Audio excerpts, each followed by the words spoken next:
Here is how to create blog website on Wix.com. It's quite easy and simple. Make sure watch the full video so you don't miss any important step. So first open your Chrome browser, type in search bar Wix blog website. Then click the first link. Signing in Wix is very simple. You just need to enter your email address. Then you can create a new site. When you just entered, they are asking what kind of website are creating. Obviously, I want to create blog website.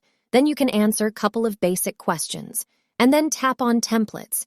There are a lot of templates of blog website. You can even take simple template. So we are going to begin by customizing this template. You can see it's really nice blog. I am really like it. Then click at edit over here. So this is template.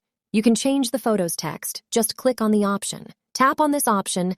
Add elements from here. You can change or add text or font, scroll down. You can change the images also. And then click on this second option from here. You can change themes of your blog, and here can you see how is the blog website is look like. Click this mobile icon. You can see mobile version of your website. You can add transitions of your blog's pages, and you can change photo or text by double click. So click the publish option.